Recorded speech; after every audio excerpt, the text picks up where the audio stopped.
दोस्तों, क्या आपने कभी सोचा है कि समुद्र के नीचे क्या है? यह एक रहस्यमयी और अद्भुत दुनिया है जो हमारी कल्पना से परे है।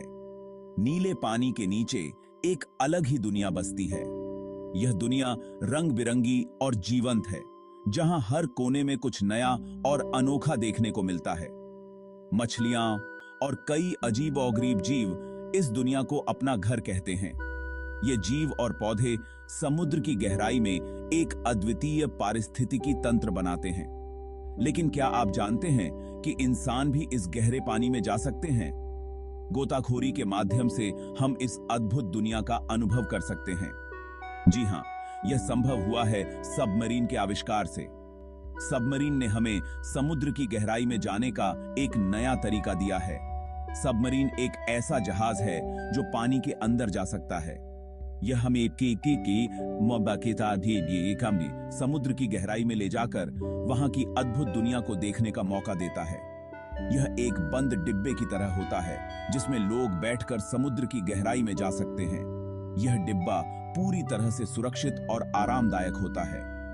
सबमरीन का आविष्कार सदियों पहले हुआ था। यह एक क्रांतिकारी आविष्कार था जिसने समुद्र के अध्ययन को एक नई दिशा दी। सबसे पहली सबमरीन लकड़ी और चमड़े से बनी थी। यह एक साधारण संरचना थी, लेकिन इसके आविष्कार ने समुद्र के अध्ययन में एक नई क्रांति ला दी। धीरे धीरे टेक्नोलॉजी में बदलाव आया और सबमरीन्स और भी मॉडर्न होती गईं।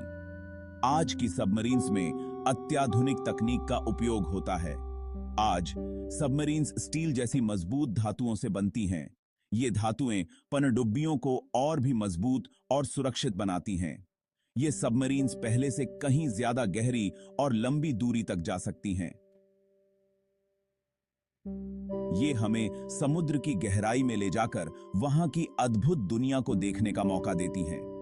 सबमरीन्स ने हमें समुद्र के बारे में बहुत कुछ जानने में मदद की है। इनकी मदद से हम समुद्र की गहराई में छिपे रहस्यों को जान सकते हैं और वहां की अद्भुत दुनिया का अनुभव कर सकते हैं। क्या आपको पता है कि अलग अलग तरह की सबमरीन्स होती हैं? ये पनडुब्बियां अपने अपने कार्यों के अनुसार डिजाइन की जाती हैं। हर सबमरीन का काम अलग होता है। कुछ पनडुब्बियां विशेष रूप से युद्ध के लिए बनाई जाती हैं, जबकि कुछ का उपयोग वैज्ञानिक अनुसंधान के लिए किया जाता है।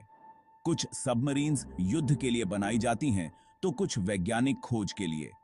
युद्ध के लिए बनी पनडुब्बियां दुश्मन के जहाजों पर हमला करने और अपनी रक्षा करने के लिए तैयार की जाती हैं। युद्ध में इस्तेमाल होने वाली सबमरीन्स को हम सबमरीन युद्धपोत कहते हैं। ये पनडुब्बियां अत्याधुनिक तकनीक और हथियारों से लैस होती हैं। इन सबमरीन्स में खतरनाक हथियार लगे होते हैं। ये हथियार दुश्मन के जहाजों को नष्ट करने के लिए उपयोग किए जाते हैं। ये दुश्मन के जहाजों पर हमला करने और अपनी रक्षा करने के लिए बनाई जाती हैं। इनका मुख्य उद्देश्य दुश्मन के समुद्री बल को कमजोर करना होता है। वहीं दूसरी ओर कुछ सबमरीन्स समुद्र की गहराई में जाकर खोज करती हैं। ये पनडुब्बियां वैज्ञानिक अनुसंधान के लिए महत्वपूर्ण होती हैं। ये वैज्ञानिक सबमरीन्स समुद्री जीवों, पौधों और समुद्र तल के बारे में जानकारी इकट्ठा करती हैं। इनका उपयोग समुद्री पारिस्थितिकी को समझने और नए समुद्री संसाधनों की खोज के लिए किया जाता है।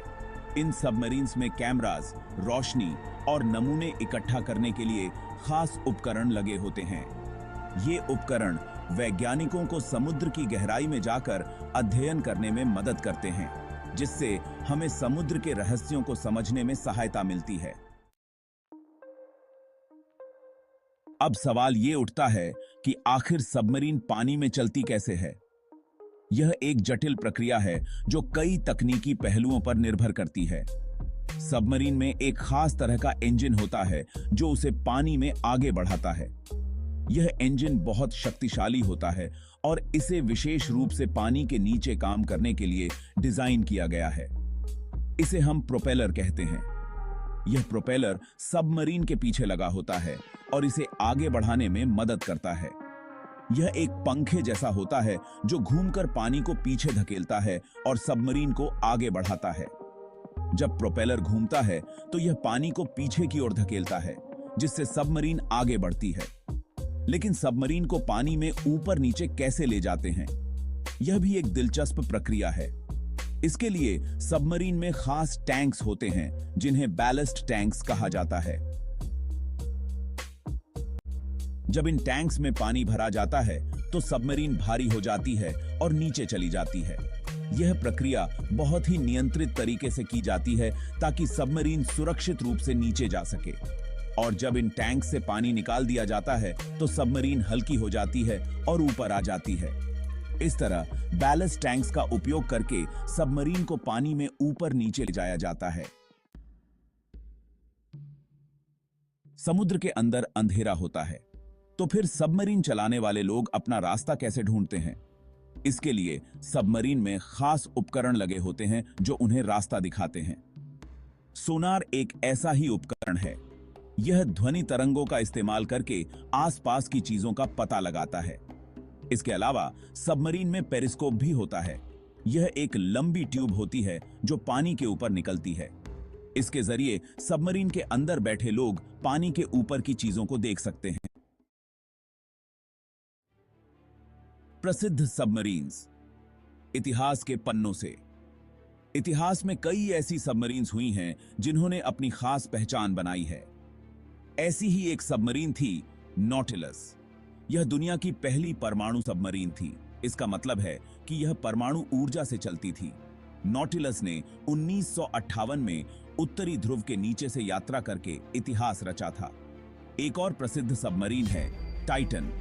यह एक छोटी सबमरीन है जो समुद्र की बहुत गहराई में जा सकती है। टाइटन का इस्तेमाल समुद्र तल की खोज करने और टाइटैनिक जहाज के मलबे का अध्ययन करने के लिए किया जाता है। सबमरीन्स और विज्ञान। समुद्र की गहराई में खोज। सबमरीन्स ने विज्ञान की दुनिया में क्रांति ला दी है। इनकी मदद से वैज्ञानिक समुद्र की गहराई में जाकर ऐसी चीजों का अध्ययन कर पा रहे हैं जो पहले संभव नहीं था। सबमरीन्स समुद्री जीवों, पौधों और समुद्र तल के बारे में बहुमूल्य जानकारी इकट्ठा करती हैं। इस जानकारी से हमें समुद्र को और बेहतर तरीके से समझने में मदद मिलती है। सबमरीन्स का भविष्य। तकनीक का नया दौर। भविष्य में सबमरीन्स और भी मॉडर्न होने वाली हैं। वैज्ञानिक ऐसी सबमरीन्स बनाने की कोशिश कर रहे हैं जो और भी गहरी, तेज और सुरक्षित हों। हो सकता है कि भविष्य में सबमरीन्स का इस्तेमाल समुद्र में सैर करने, माल ढोने और यहां तक कि पानी के अंदर शहर बसाने के लिए भी किया जाए। निष्कर्ष। सबमरीन मानव की एक अनोखी उपलब्धि। सबमरीन मानव की एक अनोखी उपलब्धि है। इसने हमें समुद्र की गहराई में झांकने और उसकी अद्भुत दुनिया को करीब से देखने का मौका दिया है। सबमरीन्स न सिर्फ हमारी रक्षा करती हैं, बल्कि हमें विज्ञान की दुनिया में नई खोजें करने में भी मदद करती हैं।